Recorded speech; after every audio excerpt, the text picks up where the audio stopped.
حضرت ابو ہریرہ رضی اللہ تعالی عنہ سے روایت ہے کہ رسول اللہ صلی اللہ علیہ وسلم کا ارشاد ہے کہ جس نے مجھے خواب کے اندر دیکھا تو گویا وہ اس طرح ہے کہ گویا اس نے مجھے حقیقت میں دیکھ لیا،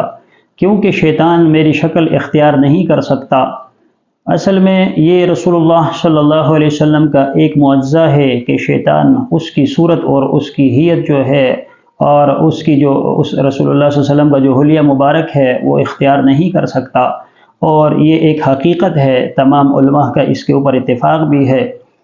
لیکن علماء نے اس کے تفسیر میں یہ بات لکھی ہے کہ اس سے یہ مراد نہیں لیا جا سکتا کہ کسی نے رسول اللہ صلی اللہ علیہ وسلم کو خواب میں دیکھا تو یہ اپنے اوپر اس طرح کا حکم لگائے جس طرح صحابہ کرام رضوان اللہ تعالی اجمعین تھے، یعنی رسول اللہ صلی اللہ علیہ وسلم کے صحابہ ہونے کی حیثیت انہیں نہیں دی جائے گی۔ اس کے بارے میں بعض علماء نے اس طرح